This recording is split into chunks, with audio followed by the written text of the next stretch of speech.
Good afternoon, ladies and gentlemen. Very nice to see you. My name's Dan Caesar. I'm joint CEO of the Fully Charged Show. Robert does quite a lot of the work, but I do a little bit behind the scenes occasionally, and sometimes... You mean all of it? All of it. And sometimes some activity in front of the camera as well. I did last live session I did like this was our event in Farnborough to 1,000 people talking about what's beyond the boiler. And I was less nervous now than I am in front of about a dozen people, so I'm not sure what that says. Maybe this is too intimate for me. I don't know. I might fold under questioning. So, because we've got a small audience today, what I would say is at the end it would be great if most of you could ask questions. That would be really helpful. Yeah. So I'll give you the advance notice on that. So this session today is Ministers say UK will achieve net zero by 2050. Who will pay, and how risky is it? Which I think is actually quite a good title, and I'm looking forward to discussing that with the panelists here today. Joining us, we have Caroline Aistrop, Creative Director from Greenspark Marketing, Mike Pitts, Deputy Challenge Director, Transforming Construction, UKRI. We have Professor Molly Scott Cato, former Green MEP and Professor and Economist. And we also have Dr. Simon Pickering, Ecologist and Environment Advisor for Ecotricity, and co-chair of G1st Business Energy Group. Did I get that right? Correct. G1st, not G1st. That's why originally. It could be G1st. So welcome very much to the debate. I think what I'd like to do, now we don't have mics, this is really, really easy, is just give you a very brief opportunity to introduce yourselves, if that's not too twee. Perhaps starting with Caroline.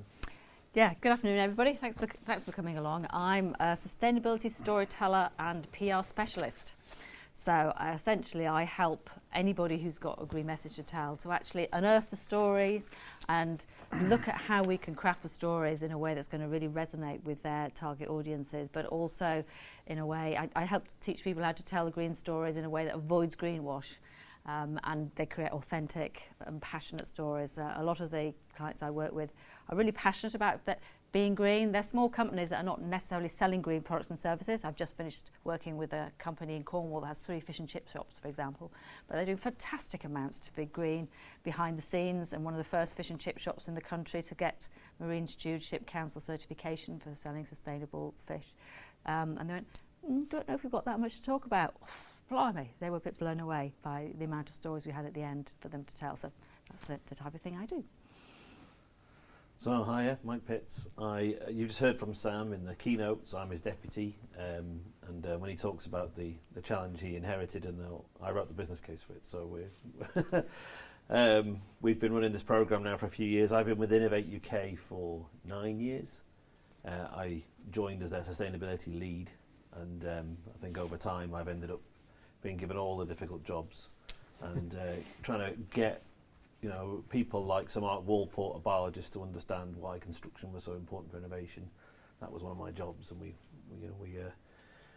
everyone kind of understood the challenge that we had here, and it's not over. And I think that's probably where we're going to go in the discussion today. Whereas, as you heard before, we've had to focus on new build. What comes next is the bigger challenge. Okay. So I'm Molly Scott Cato. Thank you for calling me Professor. That wasn't in the notes. So I don't always insist on it, but today I did. And Simon's a doctor, so there we are, which you didn't say. Me too. Yeah, we're all doctors. I'm not. Oh. We can make you. I don't mind. No, so there's basically 2 sides to why I think they've asked me to be on this panel. This is about ministers say UK can achieve net zero. So it's about the political promises, can they be achieved? And the other half of it is who will pay and how risky is it? So as a green economist, that's obviously of interest to me. I was an MEP until January 2020, and I worked a lot on the sustainable finance agenda. So that's about sort of creating the right incentives to shift money in the direction of the green economy, including sustainable construction, but also getting people to report on what they're doing in a clear way, so people can say, actually, I don't like the fact that my money's being invested in fossil fuels or in unsustainable buildings. So that's kind of my expertise. Thank you. Hi, I'm Simon Pickering. I've been a professional ecologist for over 40 years, studying things from albatrosses to flamingos, bats to beavers, before beaver reintroduction became popular. I was the first to reintroduce beavers to Gloucestershire. I project managed the largest solar panel and water source heat pump project in the southwest about 20 years ago. And my own home, I've retrofitted it reducing its carbon emissions from about 12 tonnes a year to 1 tonne a year. It's a Grade 2 listed building. Part of that, I've also been a councillor for 21 years. I stood down in May on Strategic Council, leading the council to become carbon neutral in its own operations by 2015, halving waste to landfill, and pushing through a local plan yet to go past the inspectors, which will ensure that every new development is carbon zero in Stroud District. My work with Ecotricity is managing the ecological aspects of our new developments. Obviously, I work closely with Dale, and I've done a lot of work on his green gas project, and he did get the wording right, which is great to hear your boss sort of getting the line right on that. And I do also do quite a lot of public engagement for our new developments. I'm usually in front of halls of angry locals opposing our wind farms or solar parks or green gas. So it's hopefully you're a nice, gentle audience. Any angry locals in today? No? Okay. So credentials established. Thank you, everyone. That's really good to get that kind of brief introduction to what everyone does. I think the question speaks for itself, and I will ask a few sub-questions now to get the debate going. But greenwash is an interesting thing. There does seem to be something of a tipping point going along in public consciousness now. We see it more and more that people are taking much more interest in this. But I would only point you to advertising on television, if you still watch that, to see that a lot of adverts in the leading to COP26 are green flavoured, I would say. But I watch them as someone who understands what's going on behind the scenes, sometimes with my hands on my face, to say, actually, well, that's not actually that green at all. So I think there's a big disconnect, and I think our politicians and leaders play a big, big role in that. So ministers say UK will achieve net zero by 2050. Climate change deniers are perhaps getting less airtime now than they were before. Climate change emergency is something that is fashionable, if I dare say that word. Organisations are championing their green credentials, but what is stopping us from delivering? And I'm going to start with Caroline, if that's okay. Yes, I should have warned you before I read that question out. I was going to start with Caroline, if you can. Yeah, it's a simple question, isn't it? You know, give us 5 minutes and we'll get it all done, won't we? Yeah, it's a big issue. I have been at another business show in the past couple of days, the South Gloucestershire business show. So I got home last night quite tired, thought, oh God, I suppose I better brief myself on the net zero strategy now, which is not exactly what I wanted to do. It was sort of 8:30 last night. But working through it, it was, I have to say, quite underwhelming, really. And also, I think it showed that the government is really just thinking on the same old tram lines as it usually is. As I was interested in the quotes of the media coverage of it, that Boris says that the market will drive consumers to go green.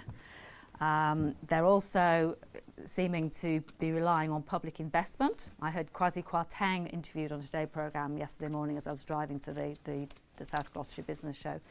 And I was driving. I tried to get there by public transport, honestly, but it was just so complicated from Stroud, it just wasn't feasible. And the interviewer was saying to them, well, you know, you're saying that £90 billion worth of investment is going to come from the public sector. What makes you think that? And he was saying, well, if you look at the past few years, that's £100 billion has come from public sector and investments in new technology and green technology. So, you know, that's where we've got our figures from. But I thought, well, so you haven't actually allowed for the fact that energy is now more expensive. We've now got Brexit. We've now got supply chain problems. You know, we've now got forecasts of, you know, not very good economic situation in the next few years. So that hasn't figured at all. So it seems like they're just going along those tram lines of like, oh, the market will sort it out. My past life, working life, has been a lot in the charitable sector, and I worked with Stroud Valley's Project, which is a community environmental charity, and we were working with communities to actually inspire them to be greener and help them to actually become greener. And I thought to a lot of those projects I worked with and the amount of enthusiasm and ability there is within the community sector, and for a rural community, often the answers have to come from themselves, because the net zero strategy talked about creating 4,000 renewable energy buses. And I thought, well, yeah, but what good is that to somebody who's in a village who still only has one bus a week to their local big town?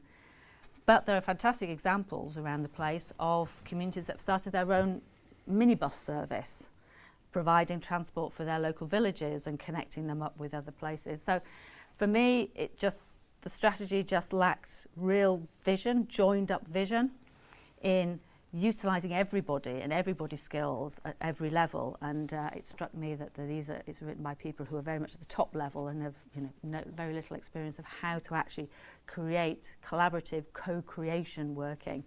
And I think that is what really we need to sort of drive us forward to achieve the net zero. Well, thank you. Mike, what do you think is stopping us delivering? Well, technologically, we can do it.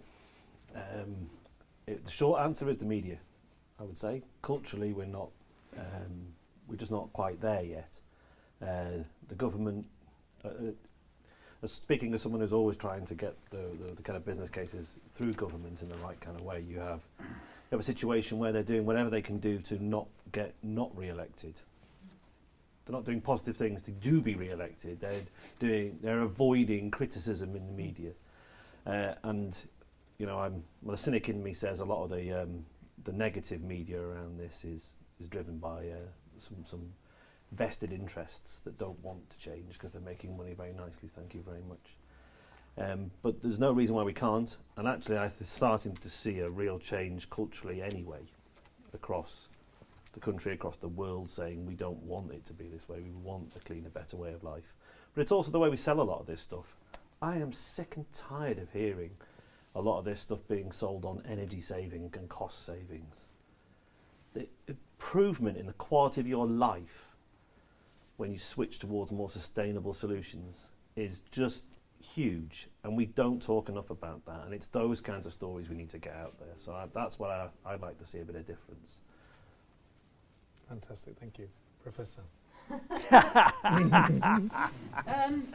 So I agree with you partly about the media. I mean, as somebody who's been sort of on the right side of this for 20 years, still being patronised by the BBC is extremely irritating. But I don't think they've succeeded, because the public is definitely for radical action on the climate crisis. So my favourite policy is carbon tax. I'll answer more in the questions if you're interested in that. But 94% of people in this country support a carbon tax. It's truly astonishing. Tax, and a tax that will increase your fuel bills. But everybody knows that that's the most important policy.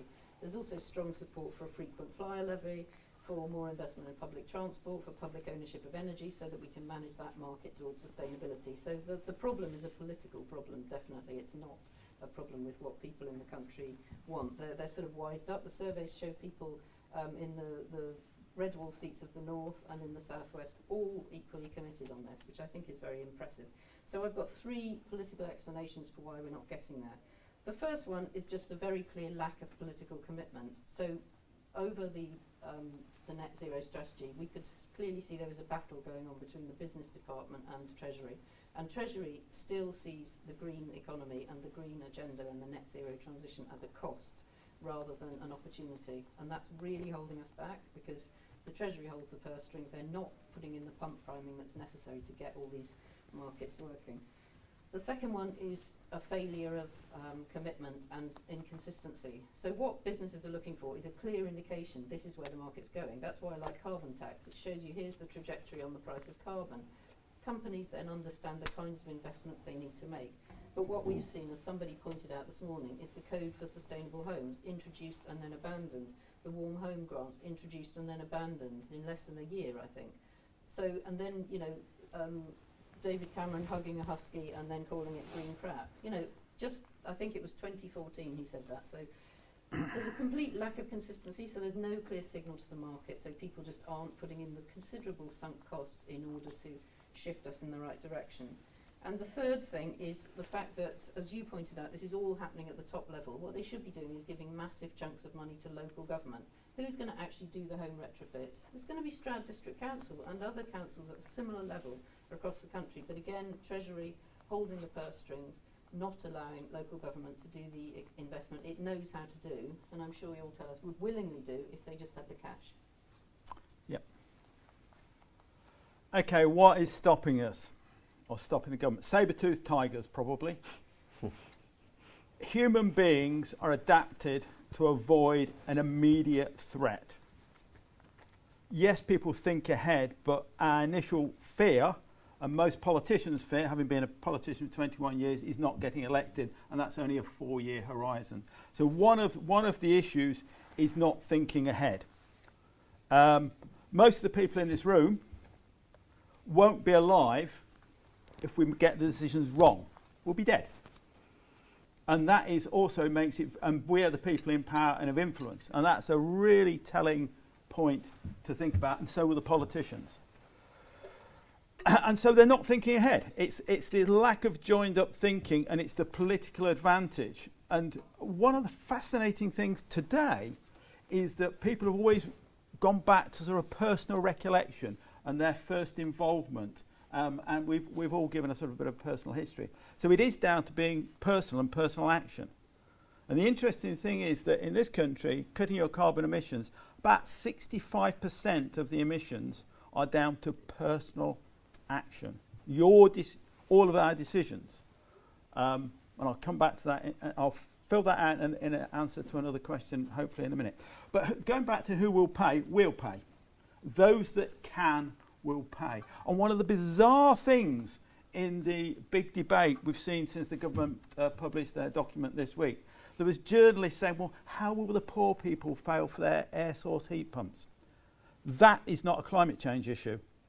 That is a poverty issue and an inequality issue. Because as we all know,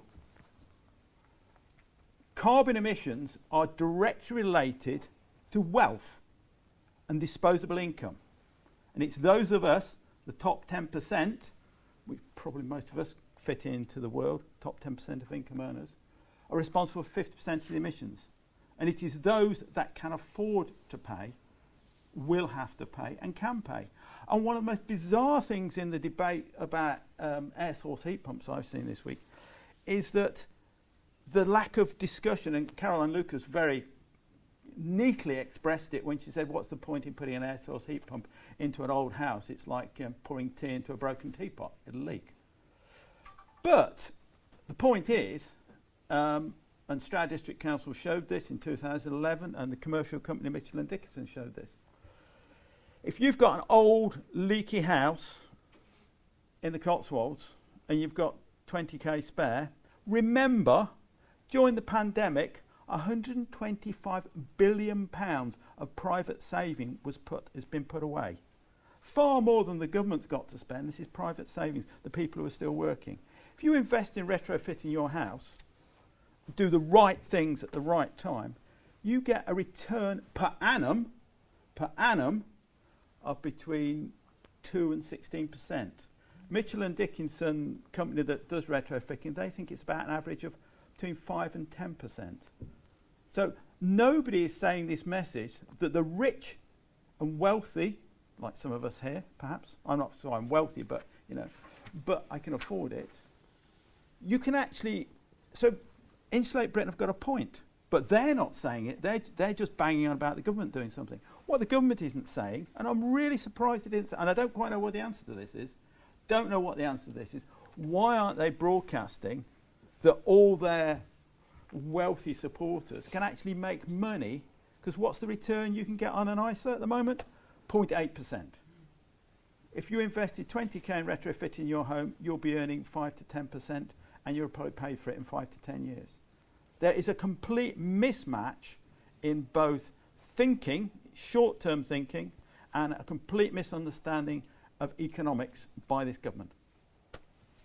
So some fantastic answers there from the Treasury, maybe accountants who know the cost of everything and the value of nothing, politicians more generally, personal responsibility, saber-toothed tigers. We had a full run through of all the issues, but just to push a bit further on this question. COP26 is what, November the 1st, I believe it starts. The gravy train, or the train, hopefully not the plane, will be heading up to Glasgow shortly.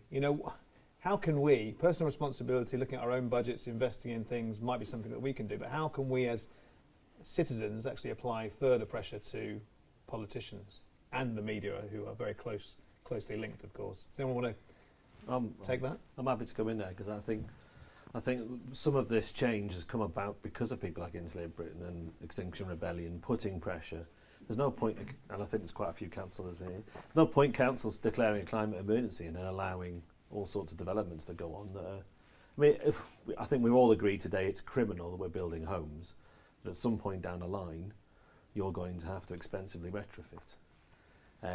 If you don't come away with a clear message today that for basically the same cost, we can build homes at net zero now, so it's a lot cheaper to do it when you build them originally. The retrofit question is a very complicated one. I'll just give you 2 quick thoughts on this, though, to building on this, and I'm very wary I'm sat next to an economist, so from a macroeconomic perspective. Because I've been involved in trying to work, so, you know, innovation, we're trying. I mean, let me go back to technology cost curves. The Treasury don't understand technology cost curves. The finance market largely do, and they're like, what's the next thing that's going to come very cheap in the long run, and we can make a lot of money on, which is kind of where Simon's coming in. And retrofit may be one of those, or some aspects of retrofit technology. So they missed wind power. They were late on solar. They're just about catching up with batteries. The costs of these are coming down faster than anyone's predicting, and that's when you do get those big returns. You invest in it, the cost is coming back very quickly. And a lot of the debate is based around the cost of what these technologies are today, not what they will be in the future when we're scaling up on these. So private finance is getting more and more interested, and in particular, people like mortgage lenders are thinking more and more around this. And this is where you need to start lobbying your bank and saying, actually, there's a lot of sense in saying, if you lend me some money and I upgrade my home, my energy bills are lower. I know I moaned about other things on that before, but the chance of me defaulting on my mortgage goes down, and the value of my home goes up, which is an asset we share. So we all win. So why aren't we seeing more green mortgages? Now, the government are working on some of that. The Department of Business is working with the Green Finance Institute to push this kind of thing forward. We're working with them. The reason it's not quite happening yet is the technology prices aren't quite there. When they are, and those returns do start to beat long-term investments, that's where our pension funds should be going, and that's what we should be shouting about. Having said that, large-scale energy efficiency is a strange one. I'm not sure you quite get the payback when you're doing an energy efficiency retrofit. But the argument is, on a macroeconomic scale, it's a lot cheaper to pay as a society to have everyone's homes retrofitted than it is to build new nuclear power stations. Because you're removing demand. So it's that macroeconomic price of saying, let's just swallow it up and say, rather than building some new power stations, we're going to reduce some of the demand. And that'll make the decarbonisation challenge much easier. But no government seems to be prepared to do that. From an economist standpoint, does that make sense? I'm not going to do the economics. I'm going to do the politics, if you'll forgive me, because I think your question was, how do we put more pressure on politicians? And my answer would be, we've got the wrong politicians. We need more people in this room to be in Parliament. I mean, obviously, I'm thinking about myself as well as you. But, you know, it's no secret that I stood for Parliament. Now, I didn't get enough votes in this constituency, but across the country, we're now polling on 10%. But we don't have 10% of Greens in Parliament. If we had more people who believed in these policies inside Parliament, we wouldn't have people sitting on the road outside Parliament. And we'd also have pressure on the other politicians there. I mean, okay, I will mention Caroline Lucas, but just this once. But, you know, and also the 2 Green peers we've got, they just have to cover so much turf all the time. Nobody in the debate about the Warm Homes Bill mentioned energy efficiency, except Caroline. It's absurd. It's obscene. But of course, you can't make money out of selling people home retrofit like you can out of building new homes. Not so yet. It's about, and you know, I'm sure, you know, other parties are available. I'm just saying that Greens should have their fair share of power, and we don't. And you shouldn't be having to pressure people to do things that you want, and they're trying to do something else. You know, as I pointed out, most of the policies that we need are supported by most people in this country, but they're not supported by people inside Parliament. So that's a broken democracy, and that's, to me, that's what we need to be fixing, not putting pressure on the wrong politicians, but making sure we have the right politicians.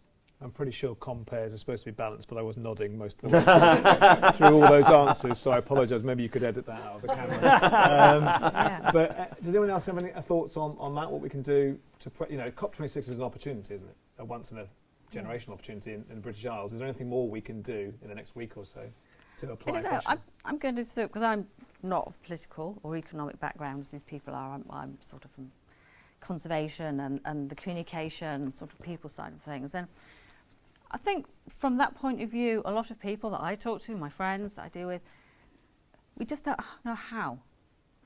There seems to be this huge gulf between us and the politicians. And I think we can see that in the way that voting numbers and rates are dropping off, because a lot of people I talk to go, well, what's the point?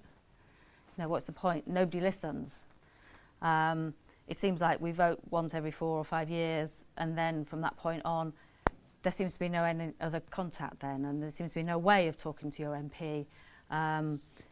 So for me, I think it's incumbent upon the politicians to actually make more of an effort to actually get out to the people and be putting information out there about how we can talk to them and what they want to see. And I actually feel there should be more community consultation. I think parish councils aren't used enough. And I think district councillors are a great way for people to be making a first sort of tentative foray into the talking to their politicians. Because English people, it has to be said, I think, are very hesitant at coming forward. We like to be polite and we don't like to cause a fuss, you know. And I was, a couple of weeks ago, I was with a group of people who were standing outside our district council offices campaigning, protesting about a proposal to develop houses on a big green space. And they'd all been moved to be there because they felt so passionate about this subject, but they all sort of felt quite awkward about being there. But they were there because they felt they wanted their voices heard, and this was the only way that they could do it. So I just think there are more, and other countries have more constructive ways of bringing people in the community into discussions. You know, I've heard of about an organisation called the Neighbourhood Planning Foundation, and they actually work with the community and they get people involved in building a big model about their community, and then people can come in and they can just talk to people about their community, about what's wrong with it, what they want there for their community, what their vision. It's about creating a joint vision. And at the moment, I think we've gone from sustainability sort of not being flavour of the month and not really being taken seriously to suddenly being taken really seriously. And I think there's a risk of losing people along the way because we're actually not creating a shared vision within a community. And creating a shared vision is the way that actually people will give their support and then make their change. There's been an all-party parliamentary group looking at local authority pension funds, but they've come out and said that there must be a just transition to net zero, or there will be resistance from society to climate action. And Lord Debden, who's chair of the Climate Change Committee, said society won't accept it unless there's a just transition. And I think that needs to be tackled. We need to be showing people how this can be just, and we need to be involving them and saying, well, what is a just transition in your eyes, and creating a shared vision. So let's move on to timelines. Then we're talking about doing things. I think you said we might not be around for some of the output here. I think the phrase is planting trees in whose shade we will never sit, and I think that's our generational responsibility. So when we talk about 2050, isn't that too long term, and does it give permission to people to be vague and deliver slowly? Would you like to start us off? Yes, it is too long, and it is too vague. Yes. What isn't being explained is that even government policy requires an 70 to 85%, depending on which paragraph you read in the Lakeview document, by 2030. And that is the most difficult change in the cut. It's actually it is a massive change. Basically, everybody has got to cut their carbon emissions by between 9 and 14% each year from now to 2030. That's the sort of figure we're talking about. The government is not really talking about that brutal issue. And so, yes, it is too far away, and nobody's, XR have got the right line. Nobody's telling the truth. Just picking up on the green mortgages thing, I do know that both Nationwide and NatWest do offer a green mortgage, top-up mortgage. It's not really well publicised, but both of them do. And I also know that Aviva, which is one of the big pension companies, have invested incredibly heavily in wind farms just recently, refinancing lots of wind farms all across the country because they're a guaranteed income and they're much more reliable than many of the money markets. So if you've got an Aviva pension, I suspect a significant proportion of that, whether you want it or not, whether you're an anti-wind farm person or a pro-wind farm, is probably invested in a wind farm somewhere in Europe. I think that's important. And going back to your previous point, what can be done before COP? I don't think a lot can be done before COP, to be quite honest. If the agreements aren't in place for COP now, it's very likely, unless some last-minute deals are pulled through, I don't think there's a huge amount that can be done unless XR completely close down London. Or Glasgow. No, close down London. Close down London is the thing to close down, because that will actually completely panic all the politicians. Glasgow's fine in my view, but that, I would say close down if you're going to take direct action. I personally like a good demo, and I'm not the sort of person who would hold back on that. But at the same time, I am a realist of getting things done. So, Molly, if 2050 is too long, I think most of us are going to agree on that. What would be a more reasonable timeline? Well, we say as the Green Party net zero by 2030. I mean, we said that in the 2019 election.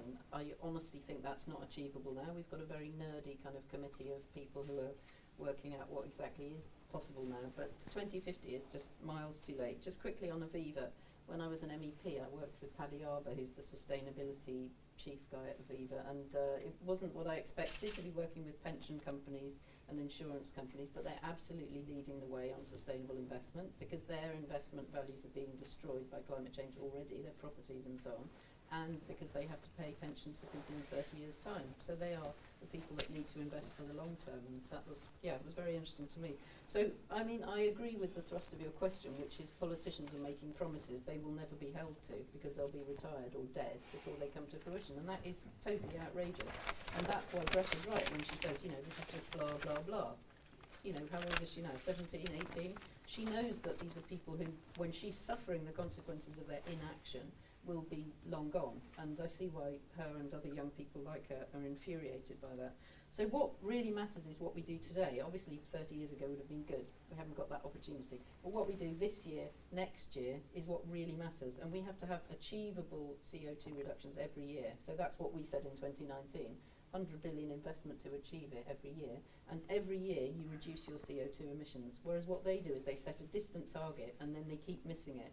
And that's grossly irresponsible. And it is literally betraying our young people and condemning our young people either to not being able to live at all or to live seriously diminished lives. So COP is an opportunity to say that. And I think in terms of your work, you know, it is all about storytelling. In fact, we're told not to use the word COP because nobody knows what it means. I'm sure they do in this room. But let's say UN climate negotiations.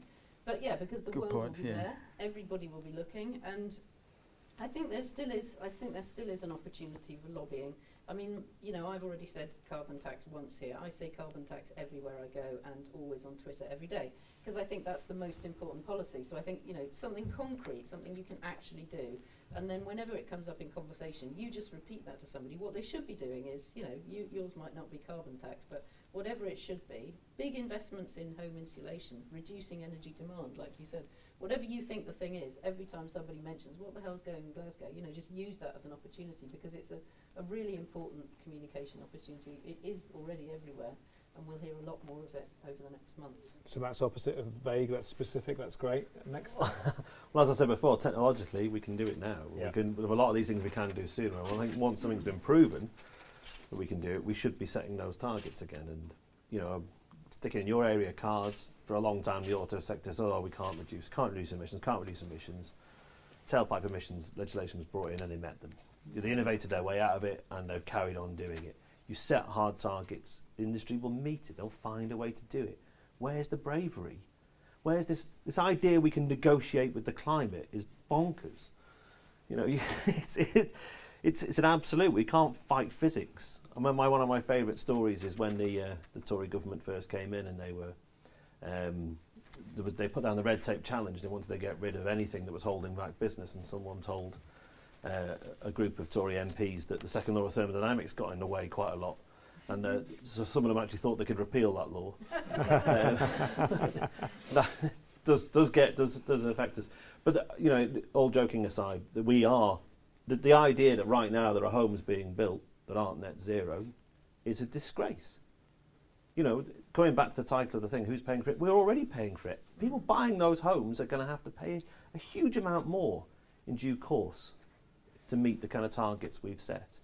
And it's that lack of backing up with some firm targets and legislation to that rhetoric that's upsetting.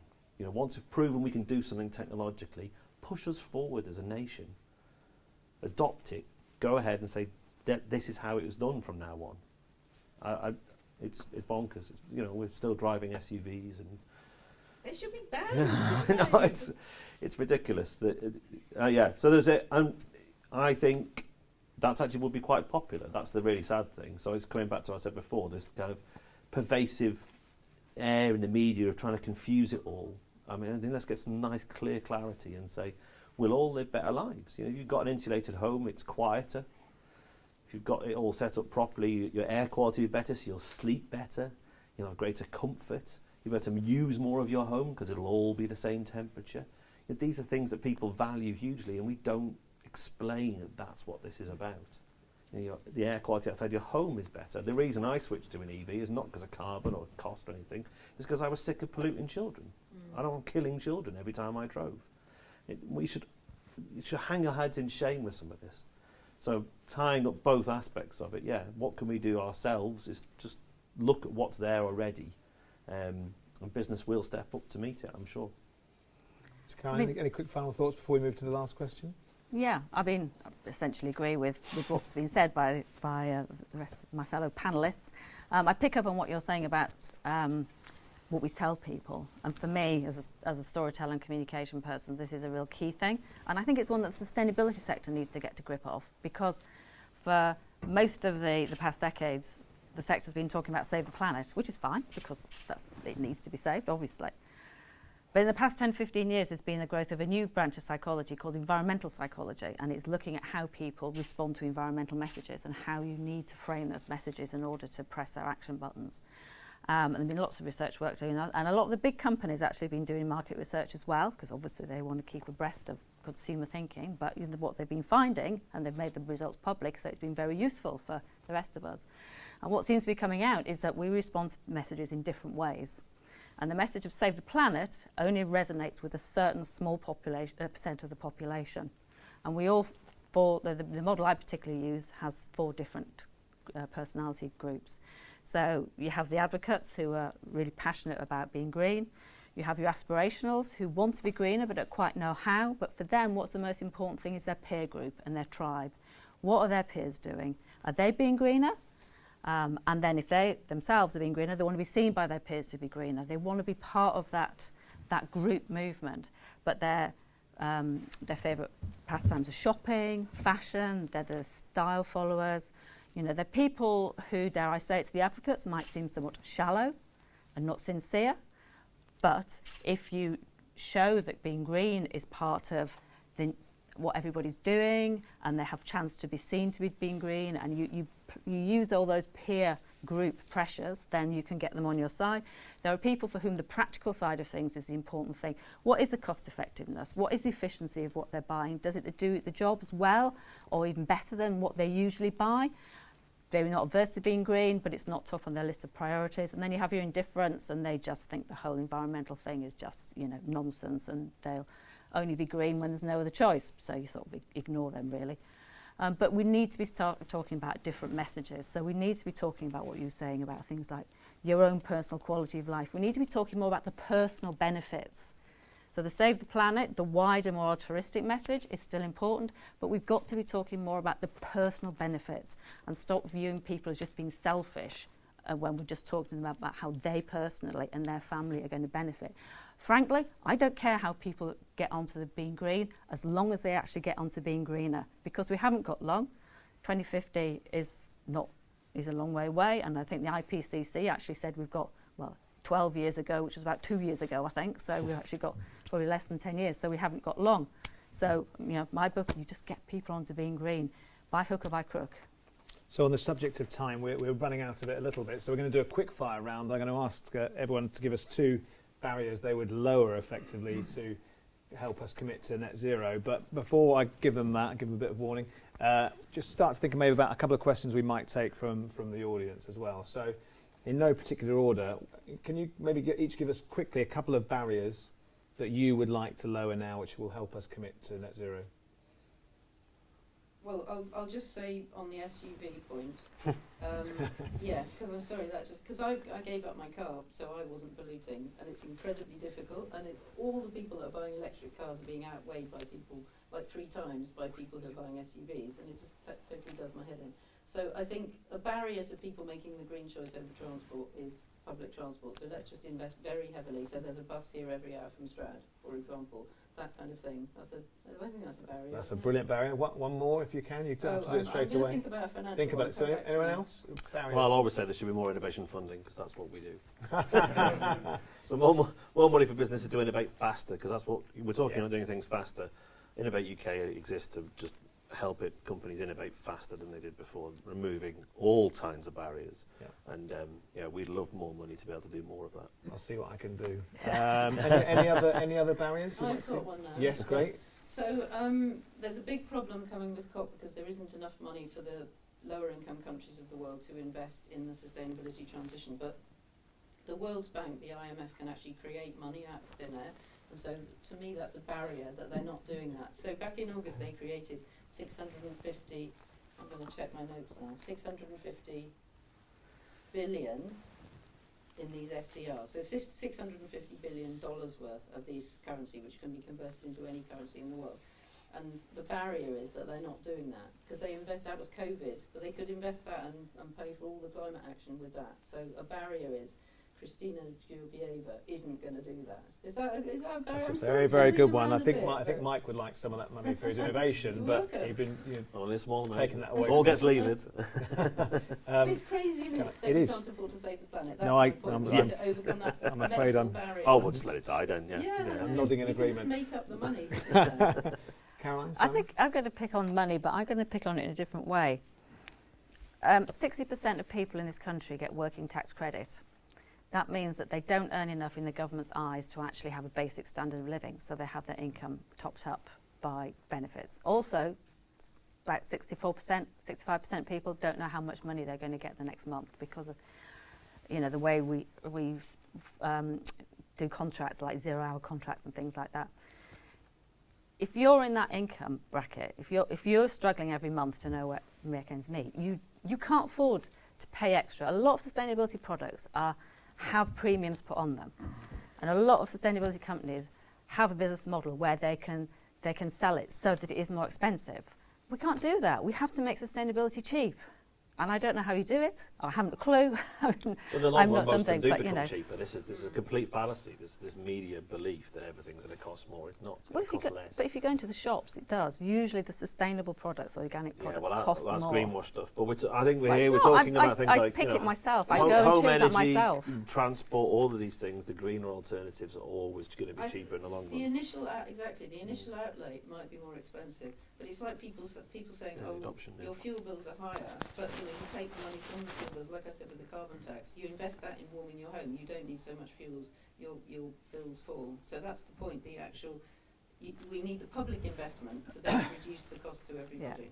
But I'm talking about private companies and products. I go out to my local shop to buy the sustainable option. It's always more expensive than a non-sustainable option. But then the best option is probably to not buy something. I mean, like vinegar instead of buying cleaning products. So, because otherwise, there's sometimes just like a brand premium, which is probably not just a rip-off. Molly's just sort of said what I was going to say in one word. Stop. It's climate change emergency. You stop doing things. You stop stoking the fire. So a lot of it is not doing the environmentally damaging things, but have fun instead. There's actually now good academic research that shows that community climate action groups this is fairly recent research, have reduced their carbon emissions 16% than the average and are 15% happier. So there is actually a correlation with that. But in terms of one thing I would like to see happen, carbon literacy training for every MP and every finance director in the country. Very good, very good. I like that. The ignorance barrier. Yes, remove. Thank you. You're good at academic. I like that. Thank you. Remove the ignorance barrier. I love that line. Love it.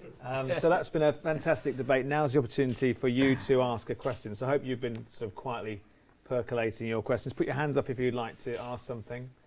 And okay, so if you stand up and if you can tell us who you are and what you work for. But can the question have a question mark, please? That's my rule. And can it be quite short? Okay. Questions, not statements. Yes, my name's Sean Lord. I do work at the Acton Building Centre, among a few other things.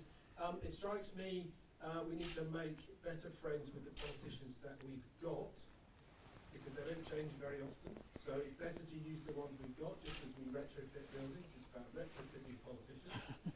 Oh, I like that line. Yes. So swapping them out. Retrofitting Retrofitting their brains. Yeah. Rewiring, maybe. Personally, I think it's actually about making friends with somebody. Most politicians get an awful lot of shit they don't deserve. They don't get much help. And help is not us telling them what they should do. It is helping them. That's my thought. What's your observation on how to help? Good question. Who would like to take that I one? would just say vested interests. Yeah. Vested interests. Now, how is that helping a politician? I'm saying that it's difficult to help politicians because there are vested interests. There are people who fund their party. There are people who they've committed to. So it's difficult for politicians to act in your best interest because they're already committed on all sorts of other fronts. That's not talking shit about politicians. That's just describing how the two main parties operate. I know work with lots of politicians. Most of them don't have enough friends from people like us. How would you make friends with them? I have lots of politicians who are my friends, but my observation is they don't necessarily make up their minds because of like reasoning things out. They're very often tied to a lot of and I've had experience of this myself, because when I became an MEP, people said to me, oh, it'll be really difficult because people will lobby you and you'll have to do this and you'll have to do that. And they sent somebody from the city to come and lobby me. Gary, he was called, and he had a ponytail. I always thought they'd made him specially for me. He sent to the Green politician. Chosen him. You know, it wasn't difficult at all. I just said, no, I'm not going to do that, Gary. And he said, I think in the end you will find that you do what's best for your country. And I said, I think in the end you will find I won't, Gary. And I didn't have to. So all I'm saying is politicians are under lots of pressure. Having friends is good, and I'm friendly to politicians of all stripes, but there's a lot of other pressures on them as well. So let's say of the ones that have got vested interests, maybe those are the ones who wear race car jackets with the sponsors' logos on, maybe. But the ones that haven't, because obviously there will be politicians out there who don't have that. How do we influence them and get closer to them? Well, it's understanding their language and what their priorities are, and putting it in those. Same as, say, talking through to consumers and saying, actually, these are all the other ways. What's going to happen is makes it better for you. And we've got some great examples that government have funded. You know, government have helped. You know, government's not all bad. It just gets very muddied, largely by vested interests. So it's how can we understand what it is they're trying to achieve and give them the ammunition to use the things that we're trying to do to achieve that. And I mean, I think it's amazing. They're quite happy to ignore the polling that suggests this would be brutally popular. Yeah. You know, even with blue wall Tory voters. So there's something distorting it there. And we have to face that reality, but at the same time, let's understand what it is that they're trying to achieve. I'll take your challenge up. I'll go and invite Siobhan for dinner. Siobhan Bailey is our local MEP. I don't know if she'll come for dinner, but I'll try. Next question. So I think you had a question, did you? Yeah, I did, yeah. Very quite a simple question, really, is that, you know, it's about the debate about carbon taxation. What would you say about incentivising people by giving them money if they are greener? And also, you know, coming back to the product issue, because I absolutely agree with you, is that sustainable products are always more expensive. So why don't we balance that out by making those cheap, by giving those incentives to make more sustainable things? Well, a quick point on, I guess, consumer products that are more expensive sustainability. That's often because somebody else is paying for the non-sustainable version. Somewhere there's an environment that's being incredibly degraded or people being exploited to give it you at that lower cost. And what you're actually paying is the true cost rather than a premium.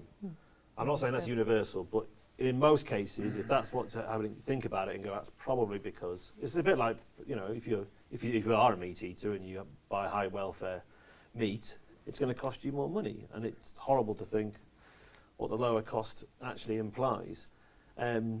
So I think we've got to be clear on that one. But yeah, I think incentives, carrots and sticks are good, for sure. But yeah, it still bothers me that people think there's a road tax. There hasn't been a road tax for decades. There's a pollution tax, and we should be calling it that. Green tax is a terrible word. Pollution tax. Call it what it is. You're making people pay. If you want to behave in that way, you have to pay a premium for being dirty and the true cost that it is having to the environment, and then use that money to retrofit homes. Yeah, I would see your question in a slightly different way, because I would say I would support a large-scale free retrofit programme. So that is giving people free stuff. It's giving them a free warm home, really, and then they'll have the advantage of lower fuel bills. So I agree with you to that extent. But my problem with things like subsidies for electric vehicles and subsidies for heat pumps, which the government's brought in this latest net zero strategy, is that you still need to pay a lot for your electric car and a lot for your heat pump. And so actually that'll be people that pay taxes on lower incomes subsidising people who have enough spare money to put the rest of the money towards the car or the heat pump. So the subsidies are definitely the poor helping the rich, which can't be right. But free government investment, whether it's in public transport, for example, so the bus is now cheaper and more frequent, so you don't need to buy the car, or whether it's paying, you know, the government insulating your home, so you. Well, that's a good debate, though, isn't it? Because of course we have got a national programme to retrofit social housing, and all taxpayers are paying for that. I like the point around the grants is to stimulate the market, to say the cost curves like this, there's a premium now, so. But it's 0.03% of all homes. So it is. It's a tiny amount, but it's to help bring that cost down faster. The Chinese will get involved in heat pumps. Oh, of course. And as with renewables, that's what will make them cheaper. But you know, the government's sort of gambling on that happening, whereas I would like to see them actually doing the retrofit. Well, we'd like the industry to build here sort of the benefits of paying for all that. When you buy all those heat pumps, the money comes back to the UK economy, not the Chinese economy. So that's the tricky part of it. It was all about letting the market do it. Can I just put in my little idea? I mean, I love communities. You probably guessed I love community, love people power at the grassroots. And I just wonder, I mean, I see it around our town in Stroud, and so we've got lots of shops that sell greener products and more sustainable. I think, why don't you all come together and create some sort of deal, you know, like little loyalty cards, wherever you buy from a sustainable product from a green shop, you get a stamp, and then you got 10 stamps and you get a free green something or other. You know, I would love to see it at a local level within, and that could help encourage people to come into the local towns and support their local independent shops more. I think it would be simple like that. Yeah. People have got it and they can sort of see what they're actually achieving. Yeah. So I think we've got time for one more question. Is anyone? Oh, very good. A very practical question. So you mentioned about you'd retrofitted your listed home. Is there any way you can share that knowledge? It's obviously too detailed a question to go through now, but is there any way you can share that information so... We've got green doors, haven't we? I can share that information, yes. I don't know, it's probably on the 7Y Energy website, but I've got a briefing sheet that explains exactly what I did. So I got it quite obscure with 7Y. I don't know if it's still on there, but if you give me an email or whoever, I can share it with anybody. I'm more than happy to. Do you remember that thing that was called Green Doors, where you could go around and visit anybody's home? We need to restart that in the spring. We do. It was like the open studio, but you could just go and see what people had done. People who'd retrofitted their homes would just open them up, and you could go and visit, and they talk to you about it. So you could see a whole range of homes. Yeah. Let's do that again in the spring. I think this is an interesting issue that you raise, though, because I think one of the barriers, going back to your earlier question, barriers is information. And I know, you know, people say, oh, but you'll probably say, there's loads of information, loads of websites. But when I talk to ordinary people, you know, my neighbours in the street, and they want to be greener, they don't know where to get the information, where to start.